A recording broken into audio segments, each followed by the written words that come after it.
Hello and welcome back to English Language Teachers React, the Mind Your Language special part 2. I'm Neil Teacher. And I'm Professor Rich. YouTube.com/Professor Rich. Okay, so we finished off with part 1 and we're just going to continue to watch and react to Mind Your Language and see what we can take from that. Ready, Rich? What racist things are we going to see today, kids? All right, are we ready?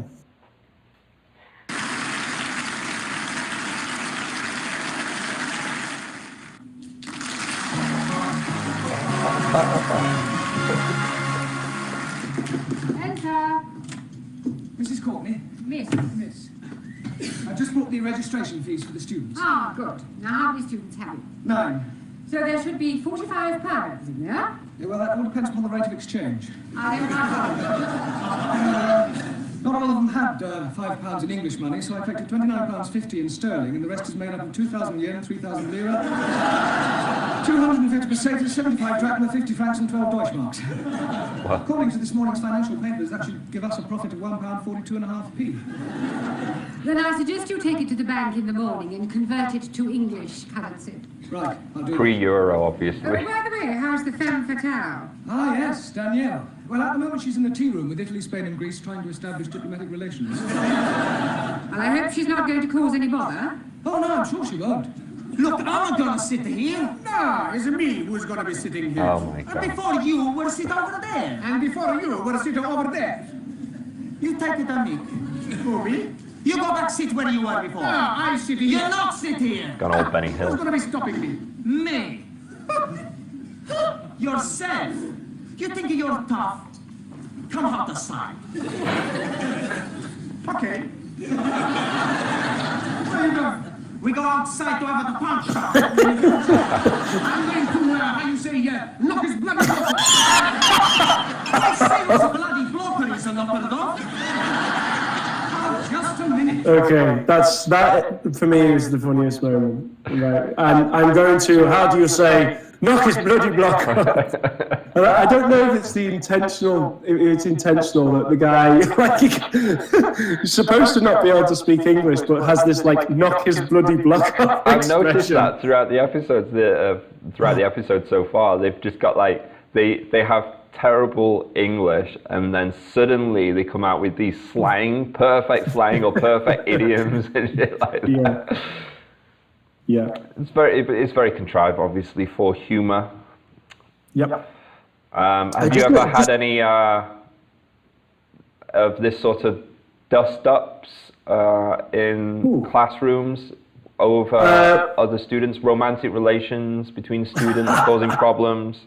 Not really with adults. The spiciest situation I had with an adult actually wasn't in my class. It was part of a British Council product which they call My Class, which enables you to join any class at that level. Mm-hmm. So basically the students weren't attached to a teacher; they would hop around, right? And I knew the guy, and then I heard about this from another class that he'd I don't know, he got a bit too friendly with one of the female students who wasn't particularly comfortable about it or whatever. I don't think she actually complained, but the teacher just picked up on it and flagged it. And that's literally the worst situation I've ever experienced with an adult student.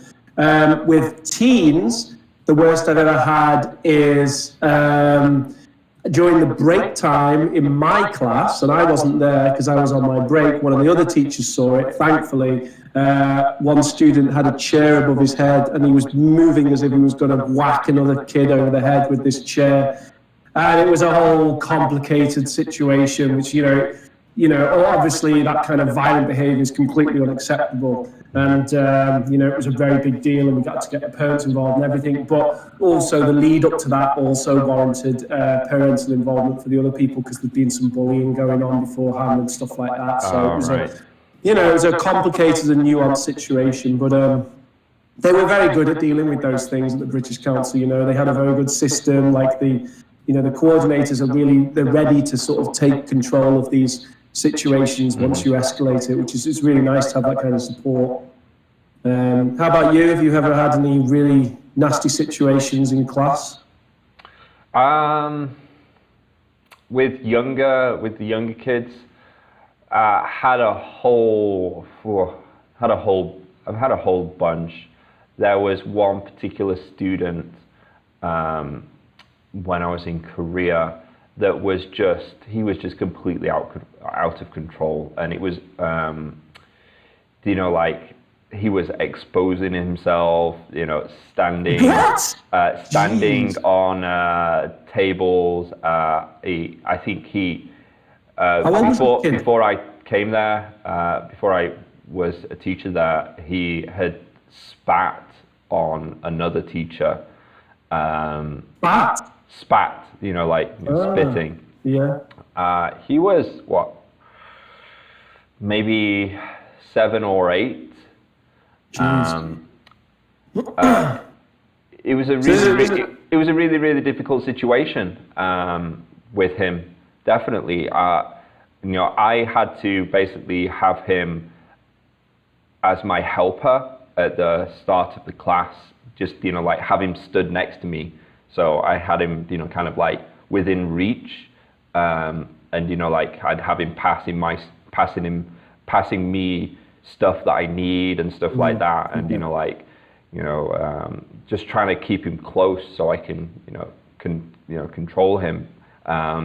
But it was a big burden on the class because a lot of my time was spent trying to reel him in, and there was no real support from the school because it's a private organization. A lot of the times they just send their kids there to they don't want to lose the customers, do they? That's the thing. Yeah, they don't want to lose the customers. Yeah. And he finally, I finally persuaded them to either put him in one-on-one classes or to let him go, because I was like, look, because there were students that were leaving the class, good students that were leaving the class because of him. So I was like, look, you're keeping him, but you're losing students anyway. So, and it's just creating a bad atmosphere. Yep. He's the problem, and if you're not going to help teachers, kind of like, with the repercussions, the consequences, and giving us more agency, because we didn't really have that much agency about what we could do with behavior that kind of got violent or extremely inappropriate. There was not that much we could do, and the parent involved just didn't really care, I guess. And we saw him outside of the class, and he was exactly the same outside of the class. I think it was just the environment it was in. It was quite sad. He actually ended up coming back, maybe like 6 months later, and I had him in a much smaller class where we were just kind of doing. It was more craft based, and he was fine in that. It was just the whole academic side, because his English was, he just didn't have any English, but they kept pushing him through the levels, and with his outside environment in conjunction with his lack of English and not being able to catch up, and no option to catch him up, it was just a perfect storm. Yeah,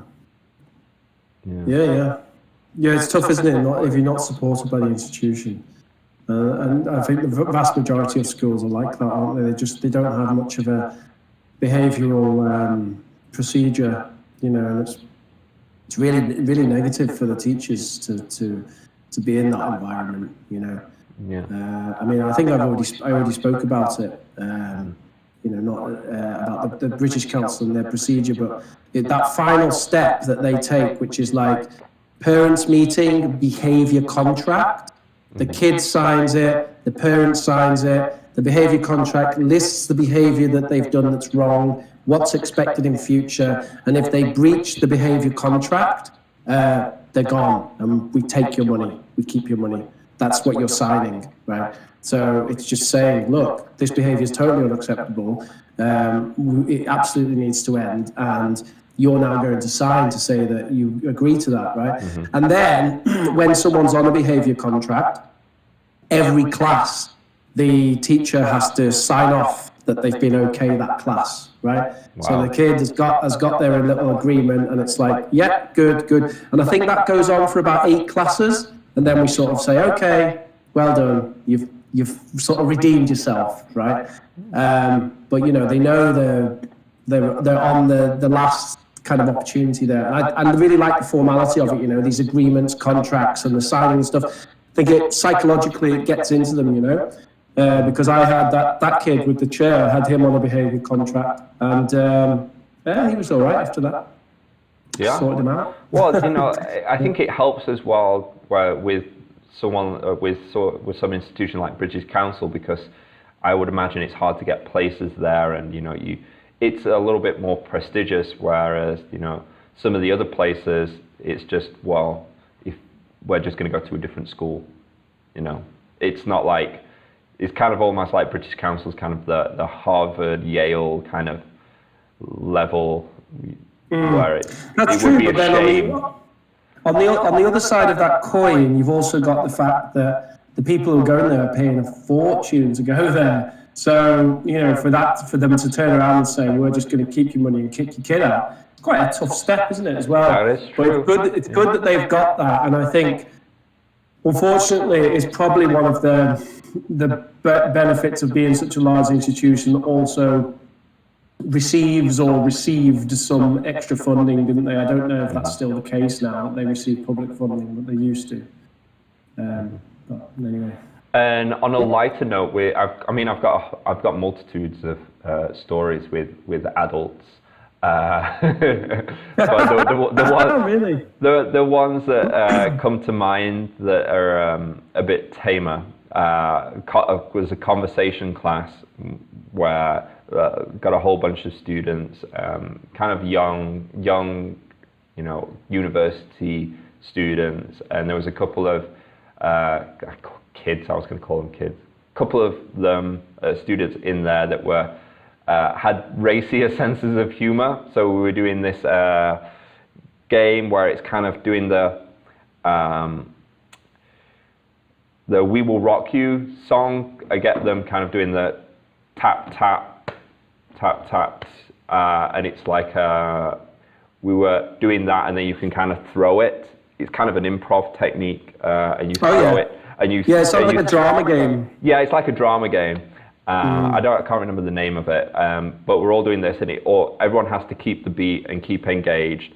And then you say something like, "I like cheese," and it's like, "I like cheese, I like cheese," and then people will put their hand up, and you throw it to another person that likes cheese, and they say something that they like. But this one was they took in a more risque fashion, and I think one of the guys, it was this Japanese girl, and I didn't expect it, and she said, "I am a virgin." Oh. Okay. I am a virgin. Yeah, she said, "I am a virgin." And did everyone stick their hand up? Why did you bring that up? I was like, and obviously no one puts their hand up, and I go like this, and she's like, "No, it wasn't her. It was, you know, sorry, it was someone different that was racier." But I put my hand like this because I was like, "Oh, what happened?" And then this Japanese girl took that as that I was a virgin, and she's like, "I can help you with that." I went so red. But it was hilarious. But oh my word! I wondered what culture that I had cultivated to get into that situation. But I think it was just because they were all kind of like university age, and it was a bit of the conversation club was more like fun orientated. Yeah. because we're doing all these drama games. I think it got a little bit too loose, but no one complained and everyone just kind of laughed it off. If it's just a laugh, who cares? Yeah. It's good fun, isn't it? I went red. I feel like I'm going red now. It sounds like a great story, man. It's probably, I imagine that class was like that consistency of those students. It sounds like they were, they got on well together and stuff. So. Oh yeah, they all knew each other and they were all hanging out after class, and it was a really fun atmosphere. I think they really enjoyed coming to the class just because they could have these kind of conversations that were not as formal. And doing a bit more fun with it. It was almost like we were kind of doing drinking games and talking. Was this in Canada then? Yeah, this was in Canada. Yeah. All right, very good. Should we pop on? Yeah. Should we carry on with this thingy? What is all this about? I tell you, Mr. White. Brown. Excuse me. It's about where we sit. What's wrong with where we were sitting before? It's my eyes, Professori. I've got to sit near the front. Here. Oh, I see, and I suppose it's got nothing to do with the fact that Danielle is sitting here too? She is? I never noticed. You see, so my eyes are a little short-sighted. Even a character, yeah, she just seems And like a also a prop. much bigger line. It's not true, Mr. Green. The name is Brown. You see, I'm a colorblind. That's And Max, I suppose you've got trouble with your eyes as well, have you? Oh, no. My eyes are okay. It's my ears. I'm not hearing very well. It's a likely story. What you say? I say you both go back and sit where you were sitting before. Now. Santa Maria.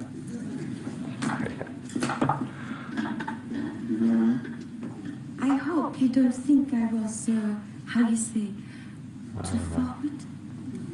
No, I'm sure you weren't in any way to blame at all. What? Teacher, please.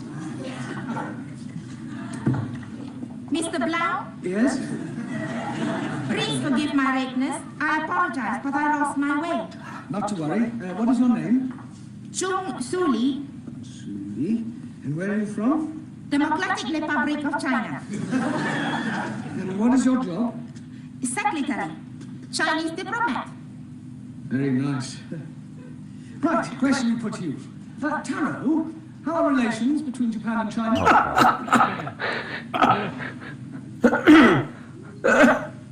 Depends on a political viewpoint. Japan, right wing. China, left wing. I see. Are you right-wingo or left-wingo? Right-wingo! I follow teaching of Chairman Mao. Well, in that case, you better sit next Oh, to she's Jamila. got the little red bug. Right? Thank you. Right, now we will start by learning a few basic English verbs. Could we pause that for a Firstly, sec? we will take the verb. So,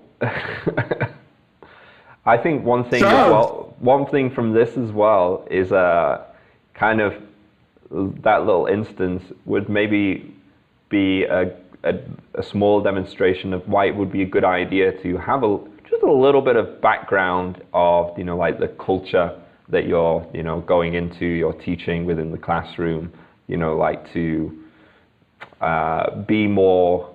I think we've talked numerously about this, but be more culturally aware. Yeah.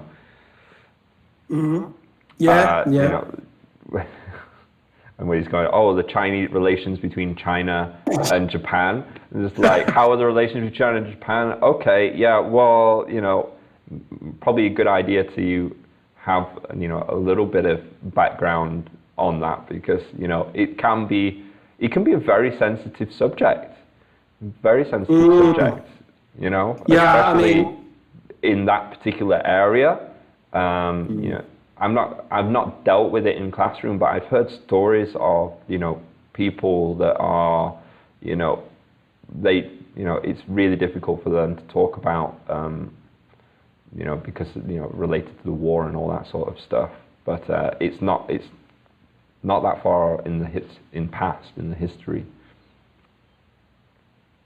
Yeah, I think with mixed nationality classrooms, it's absolutely critical to have an understanding of the potential relations between those students, isn't it? They're absolutely critical, you know. I mean, yeah, most of the time it's not going to be a big deal, is it? You know, No. Whatever. You know, Italians sat next to, I don't know, when was the last country that Italy had a problem with? But, you know, whatever. Or even Japanese sat next to Chinese. I don't think that's a problem now, is it? Or, you know, it's unlikely to be. No, not now, but, you know, especially with older generation students, because my oldest student that I've ever had was about like 70 or what. Yeah. So definitely with older generation students, you know, they bring a lot more baggage. But yeah, like nowadays, I don't think it's something really to be that worried and concerned about. I do think, you know, there are certain ones it's just the extremes to worry about, though, isn't it? Like, you know, if you had someone from Israel and someone from Palestine, you probably wouldn't sit them next to each other, or even in the same class if possible, right? Yeah, I mean, you know, but also being just kind of sensitive and aware of how that could affect the class going in would be something that, you know, maybe you could, I'm not consider putting your lesson plan, but, you know, like you're considering separating them straight off, but just, you know, being, I guess, sensitive to it. I think it's absolutely something that would go in the class profile, and something that is, you know, if it was an observed lesson, then it probably would be something that you would mention, because it's a potential problem, isn't it? These two students have a problem with each other, even if it's just two kids that dislike each other. But it would also change the potential range of topics in the class, which is us talking again about this thing about cultural awareness, right? Because, you know, I think it's perfectly acceptable to discuss controversial topics in class under the right circumstance. Even things like drone strikes, I think that, you know, to have an ethical discussion on the morality of drone strikes. You know, is there any good in drone strikes? Are they negative? Should countries be doing this? You know, with kind of advanced and older teens, I think that's definitely a potential thing. But if you've got someone in the class from a country that's suffered from drone strikes, maybe that would not be a very appropriate subject, because, you know, if you have someone who's actually suffered tragically from something like that, and even then it depends, right? I mean, I remember doing a class on disasters one time, like plane crashes and all this kind of stuff. And there was a girl, this was a multinational environment, and there was a girl in the class from Turkey who'd like been in some sort of natural disaster, and the house was on fire, and and she put her hand up and said, "Oh, you know, I've been through this kind of thing," and that it actually became really powerful, because she told her story about it, you know. She told her story about it, and you know, so she had a lot of things to say about it. It was personalised to her. A bit of vocabulary come out of it, and the other students were interested as well, because it's like, wow, someone who's, you know, been in I can't remember exactly what their situation was now, but it was some sort of natural disaster, fire kind of thing. That's the opposite side to the coin, isn't it? You got to be sensitive, because you know, of situations like that, but also if you don't have English classes that have these topics, then how is she going to, you know, if that's a defining moment in her life, for example, that's probably going to be something that she's going to want to talk about in English. So how is she going to learn that vocabulary, and how is she going to be able to articulate that well enough? It's a very difficult area to navigate, I guess.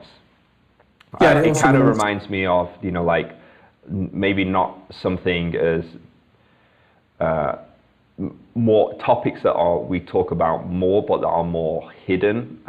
You know, like especially around like women's issues, where, you know, you might get people that like nowadays there's a drive to to talk about abuse and such. So there's this idea of giving more of a voice. So being able to do that in a different language, in English, would be important. But if you're doing a class with that and you've had someone that's had that abuse in the background, it's going to be adding a lot more emotion for them. But it's also a big gain for them because they get to express themselves, whereas in the past maybe they'd be more silenced.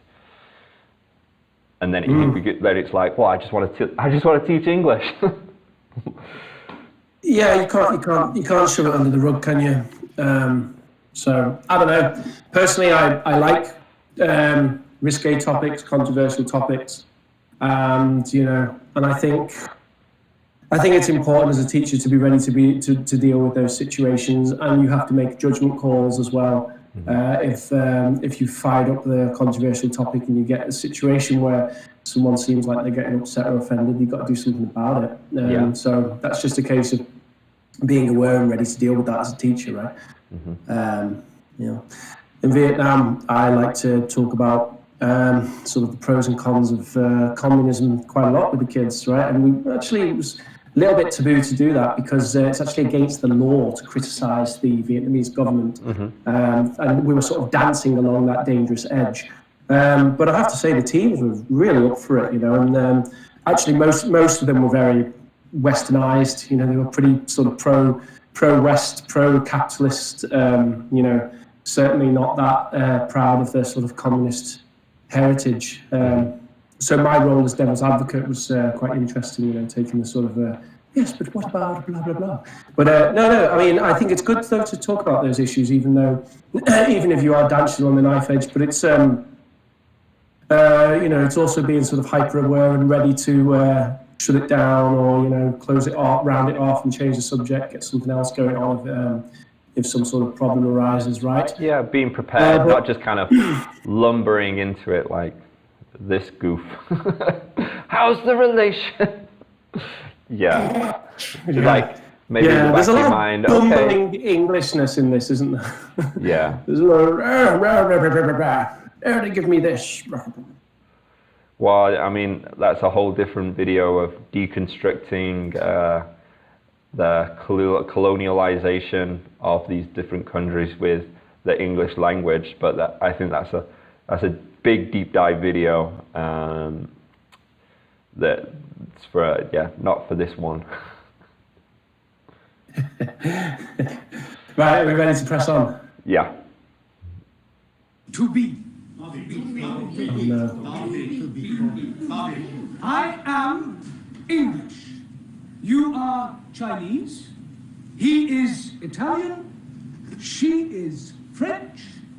This is interesting, isn't it? Because this is actually, if you look at sort of A1 textbooks, this does tend to be the first or close to first lesson, doesn't it, in the kind of stereotypical ELT syllabus. So it's quite as a way of kind of like introducing and presenting the language, so far it's not so bad.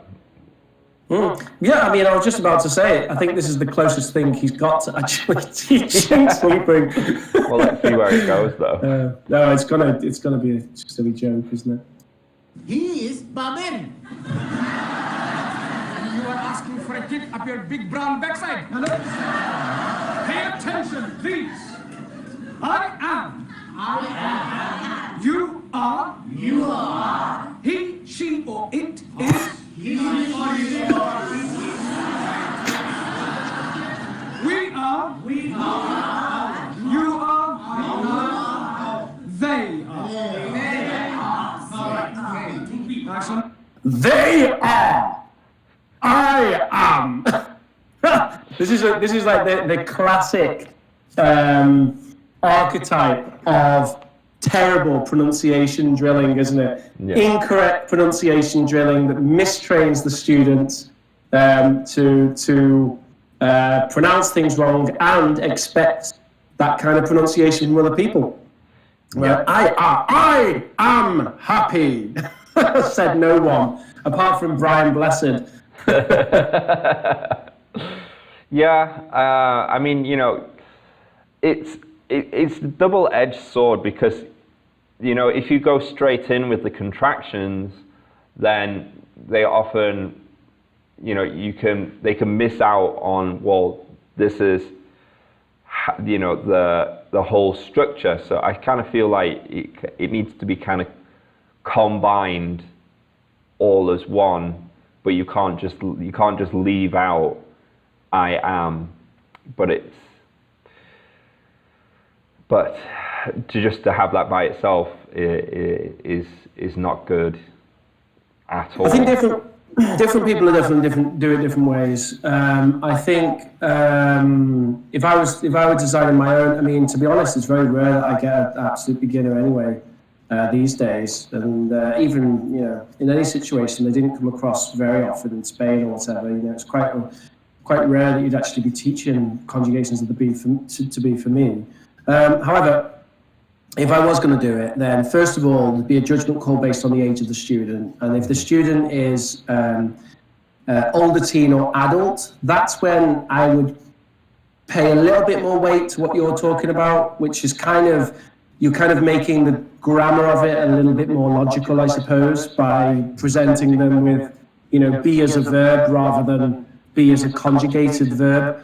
But with kids, I wouldn't do I am and they are and everything. I would personally, I would contract it all the time, and I'd teach it as a phrase. You know, I'm rich, and you are. You know, I'm whatever. Ming. Well, it's because what I've noticed he's often Tim, you'll have kids just think of I'm, he's, she's as one word, you know, like that is the one word. Yeah. So sometimes you'll have when you introduce a different word, you know, like play, they'll say, you know, you would say I'm big, or you'll play big, or whatever. But they'll miss out the pronoun, because what is this pronoun? You know what I mean? Because like they'll say like word. Play is one they'll word. say like want coffee instead of I want a coffee. Yeah. Or something like that. Plus, then you have to be careful, because normally around the same time that you're introducing be, you're also introducing have with nouns. And then you've got the whole contraction of he is big, and then he has a pen. And if you don't kind of differentiate the he's between he's as in he is and he's as in he has, then they kind of get confused to, well, he's not a pencil, he's a boy. And you're like, no, he has a pencil, not he is a pencil. You see what I mean? Because they kind of, when you're first going through and building those blocks and the fundamentals, there's these tricky points that you have to kind of navigate. And that's why I kind of like, I teach full form, and I also teach the contraction, because it's important for them to see all the differences and the nuances, but it's a really difficult point to actually teach. And then you start in teaching the possessive as well, and it's yeah. I mean, I'm very lexical in my teaching these days, so I'll just try and make it phrasal. You know, so I'm teaching useful phrases that have those elements of the language embedded into it, especially with younger kids, you know. And if they learn the phrase and they learn to use the phrase correctly, they can worry about the ins and outs of, you know, which of them is, which one means is and which one means has and which one means would and which one means have. And they can worry about all that later when they're an adult, because that's when they'll have the analytical skills to be able to deal with that kind of grammatical information and utilize it as well. Because kids are really terrible at using grammar rules, right? They're not cognitively able to because grammar rules are useful for adults. You give someone a grammar rule and it blows their options up. You can do this, but you could say loads of stuff with it, right? But kids just they don't run with it quite as well. So that would be my take, yeah. But I think you can argue it either way, and I definitely think that there is a case for teaching the full forms as well, and it is certainly I've definitely done that in the past. I try to balance the both, because also all the textbooks that I've dealt with, and like the public school textbooks in China, they do the full form as well. So if I'm teaching the contractions, that's not helping them with their exams. In school, yeah, that's a good point. School. That's a good point. So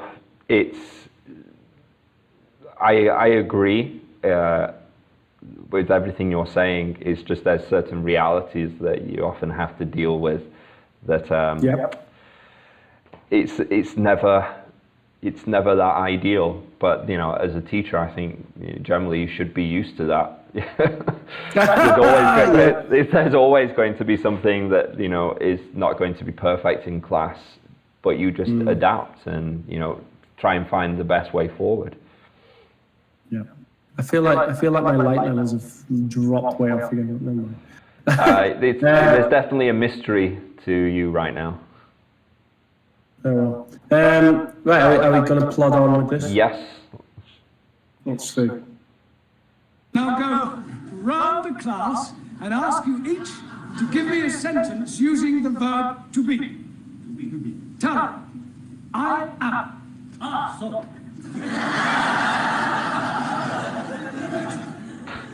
I am very happy to be learning English. Very good. Good. Giovanni, he is a fool. Good, but not is it a, he is a fool. Yes, he is a fool. Max, she is.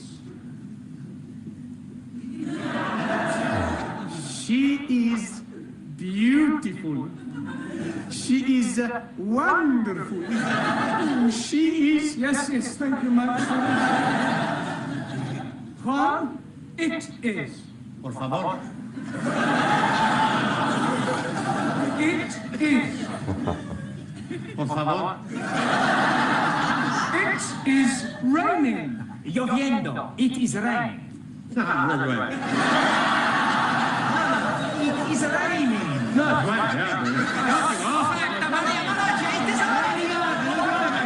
We'll skip you for the moment. Por favor. Doesn't matter. Sit down. I mean, why would you just teach the verb be, but then not have another complement?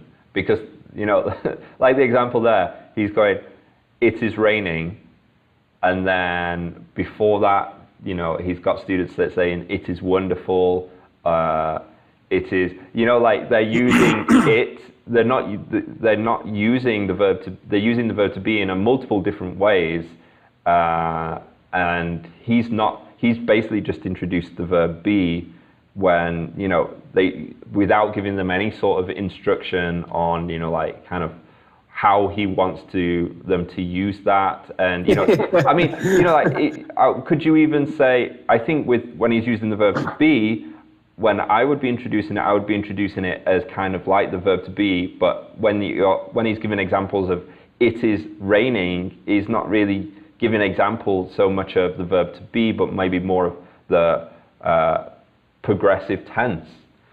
So, he's introducing all of that at the same time. Yeah, well, that was the other student, wasn't it, that came up with that. indicating that they're in the wrong class. 'Cause that was, I think that was that the Italian student who said it's raining and then translated it? No, or was it no, the teacher? Maybe it was the teacher who said it. Yeah, You're right. actually You're right. said It was. So he's mixing up his compliments with his grammar forms there, isn't he? But yeah, I mean, I expected him when it started out. I expected it to be a nationality thing. I'm British, you're Chinese. Yeah, at the he's beginning. Japanese. Yeah. He should have continued with that and just be like, oh, I am British, you are, and then get them to say I am, and then do like some sort of drama game where you can get them to throw it to the next person and say, oh, he is, blah blah blah, and can do, oh, now two, oh, they are. Stuff like that, and then it's vocabulary that that they have, and it makes sense, and then you can kind of build on that. But it's complete freeform. What predictions have we got here for what's going to happen with the Chinese lady? She's either going to say something rude about the Japanese guy, or it's going to be like a play on the problems that she has. I think it's just going to be something absurdly political.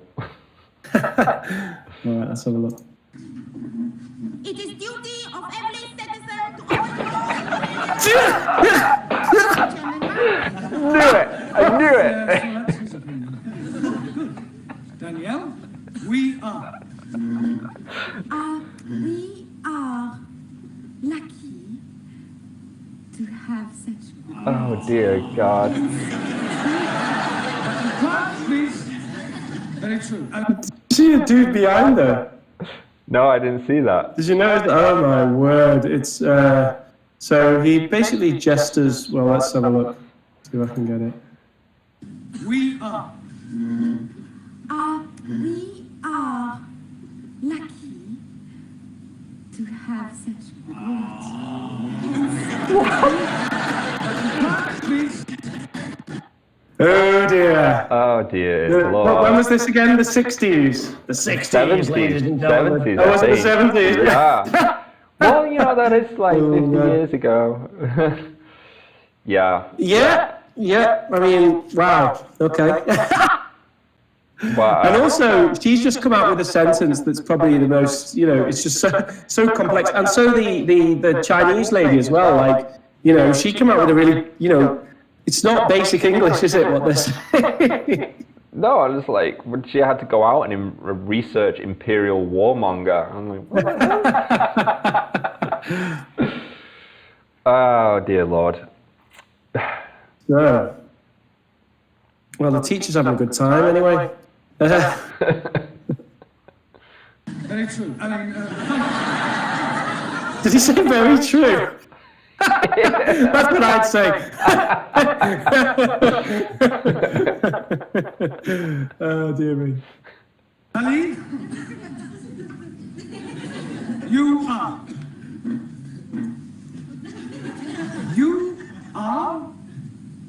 You are waiting for me to speak an answer. Well done. Unfortunately, I am not understanding the question.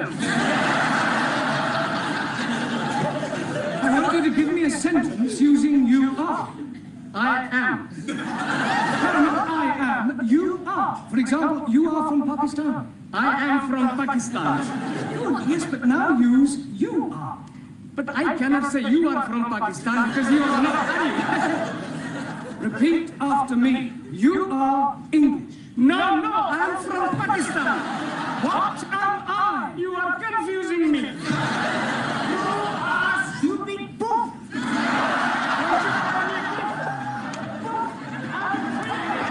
Didn't realise they had the word poof in the 70s. Yeah. Not going to get us banned from YouTube. I know. No, this episode's on YouTube anyway. Oh, fair enough. Yeah, you're right. It's so dated. It's so dated. Yeah. Yeah. Okay. Maybe we should just carry on and get this over with.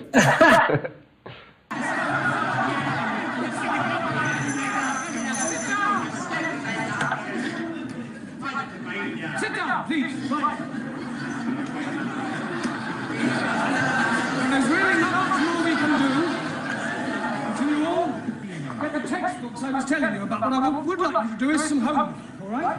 I want you to write me an essay. I'm getting worried about his voice. It seems like he's shouting all the time. Do you not think so? He's always like, no, I want you to do this. I'm like, wow, man. Well, Get he's some got classroom literally control. no control over his class whatsoever. He has a bell. True. Yeah, true. Story about your life here in England. Things you do, the things you like. And I'll see you all on Wednesday.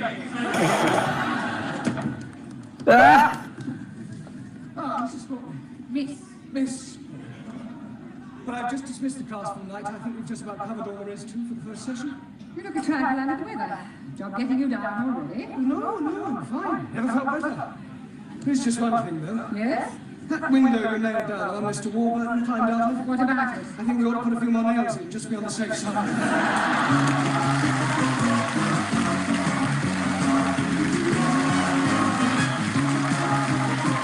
Oh, that's it. Okay, well, I think... Well, can we go through the credits a little bit? So, one of the things as well is I think they actually, at least, I'm going to give them a little bit of credit in that I do believe that the people from these different ethnicities and background, they actually had someone. Well, some of them are, right? So, or they are of descent, from my understanding. So yeah, this Dino Shafiq, that obviously that's but then when we get to the Japanese fella, I'm not sure about too much about that. I'm fairly positive. He might not be Japanese. Oh, really? But, so he's actually British a thing. Something of descent. So I think they tried to be inclusive. No, you're right actually, because the Spanish fella's got a Spanish name as well. Yeah, so yeah, fair enough. Yeah, at least that's something, rather than the whole, whitewashing that's, Yeah, blackface. Yeah. Although, Pik-Sen Lim, that sounds like a Korean name, no?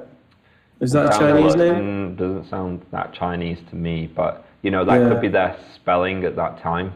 Weren't they still saying Peking at that time rather than Beijing? Because they changed from the Romanization to the Indian or whatever. Okay. Yeah. But overall, I would say if I was a student there, I would be wanting my money back because I learned nothing. I learned absolutely nothing. Spent a good portion of the class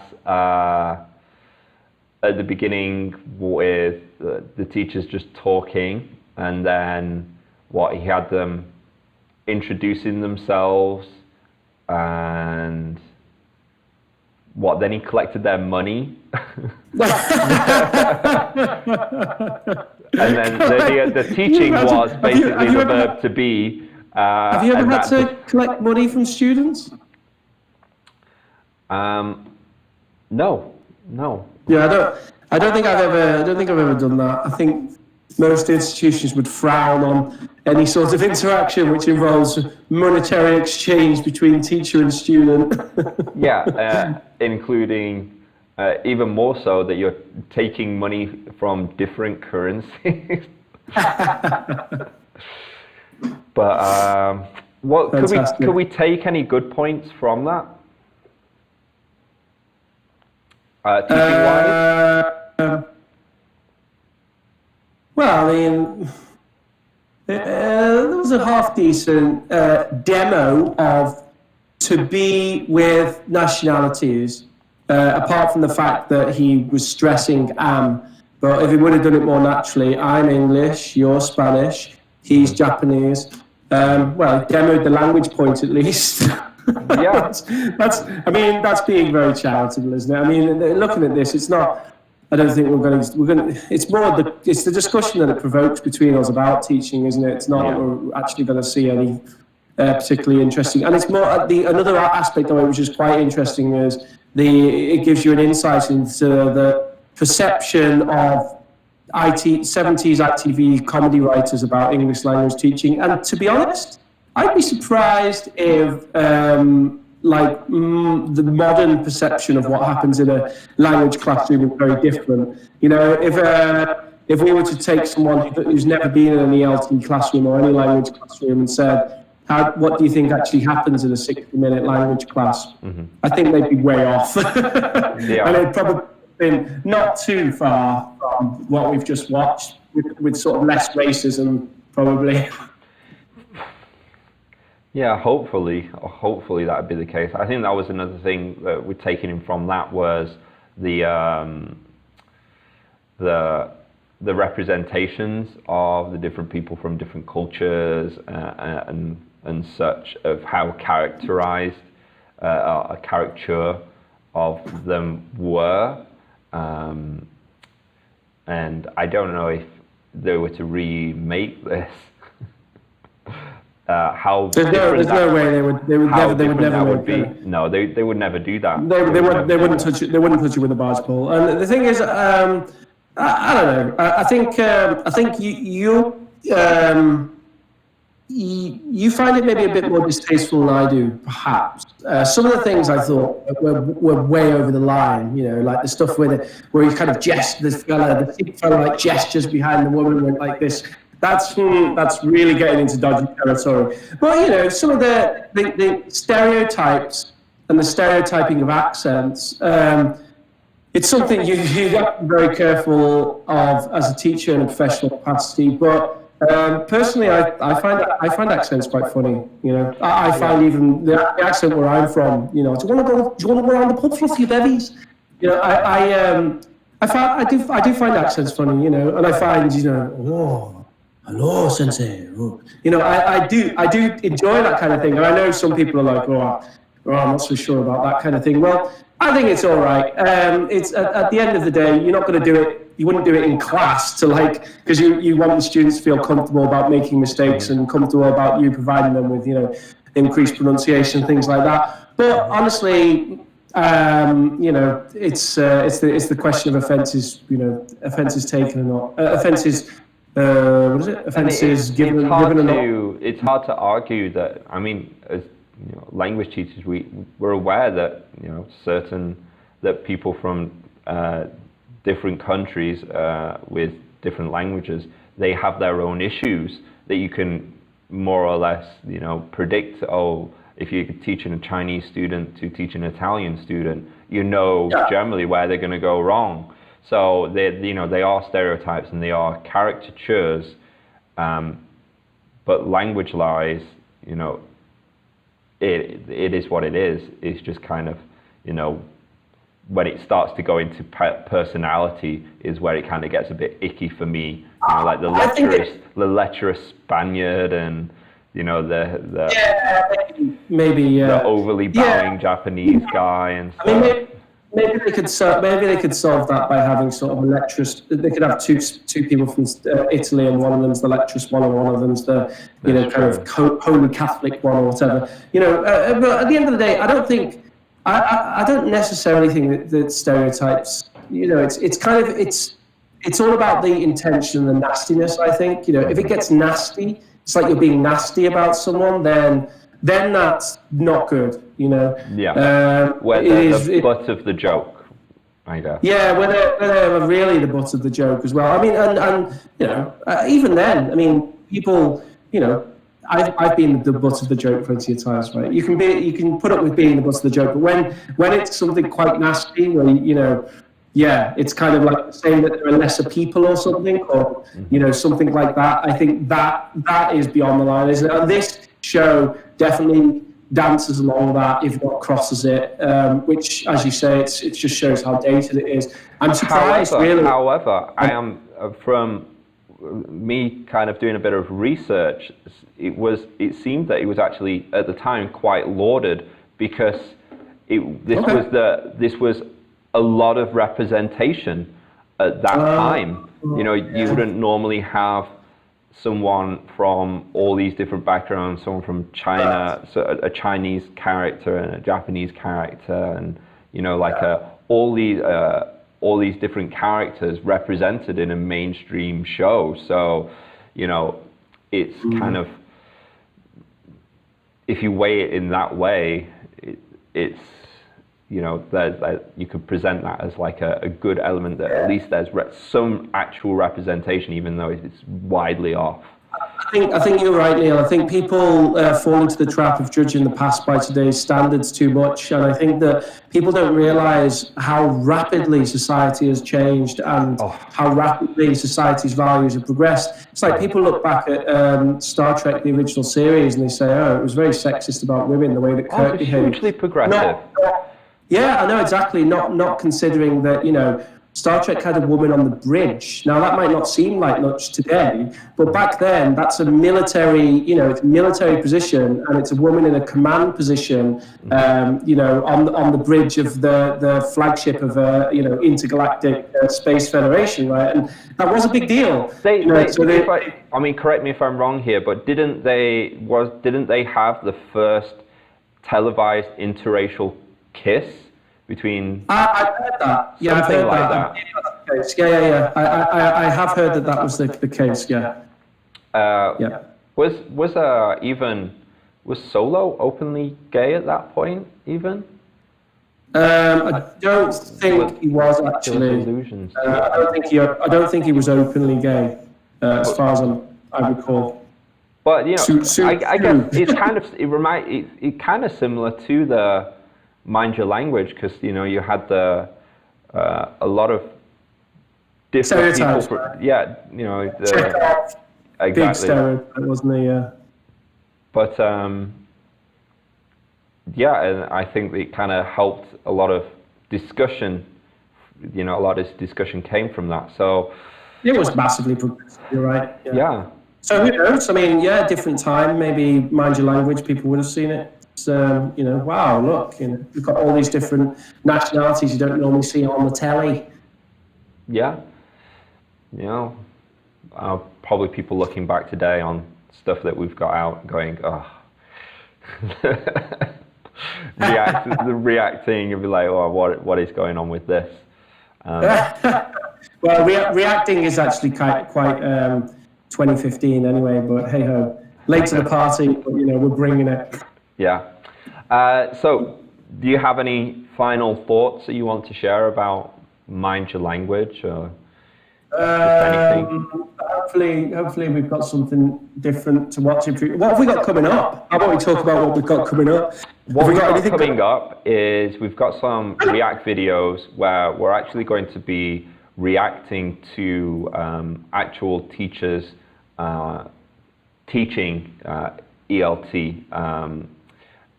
You know, actually teaching English, and we're going to react to them and kind of like, you know, break down their lesson. You know, not necessarily going into what are they doing good or bad, but just kind of like, well, kind of maybe breaking it down, saying, well, this could be better, or we really like what they're doing with this. And you know, hopefully those teachers might see our reactions, and then they would want to come on and, you know, do an interview with us and kind of talk about their ethos and their approach to teaching.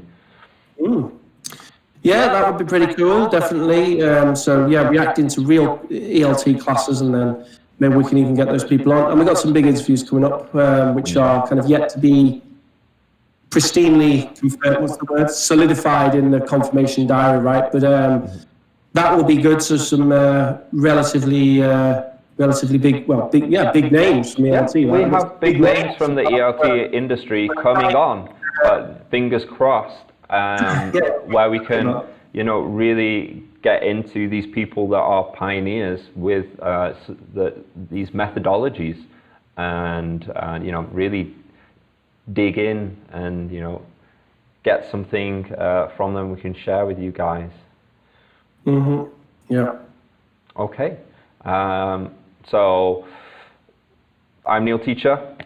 Remember to check out teamteacherchina.com, where we've got a whole bunch of PowerPoint lesson resources you can download and use in your class, especially big, large public school classes abroad, where you can kind of use them in your class and get a whole bunch of engagement. We've got the YouTube complimentary channel to that, where you kind of I have me going over those lessons and demos of me doing lessons like that on Team Teacher China on YouTube, all one word. Team Teacher Baby, where it's similar stuff that I do with teaching English, but it's parenting. Team Teacher English, which is the kids version of Team Teacher China, where it's just like self-contained lessons that you can give for homework if you're a teacher. And we also have this channel, ELT Under the Covers, where we're doing these deep dives into the English language teaching industry. And then we have... You should have called Professor Rich. But do remember, kids, although ELT Under the Covers is free for you, for me and Neil, it does cost several £billion per episode. So I'm thinking that Neil will be editing our Bitcoin wallet address at the top there. So if you could generously donate £1,000, £2,000, whatever, no big deal. Then we'll be obviously eternally grateful, and you'll become a member of our premium club. What do we have for offer in our premium club? Does that exist yet? Well, we've got your merch that we've been plugging for a couple of weeks now, Rough and Ready Rich, the t-shirt. Wear that in the class. Teach like a beast, Professor Rich merch. That's it. And we've got the up and coming Teach shirt. Design still being finalised. But we've got a whole bunch of stuff. Mind your language, cringe hat. I wonder if there's some merch for Mind Your Language. I'm gonna look into that.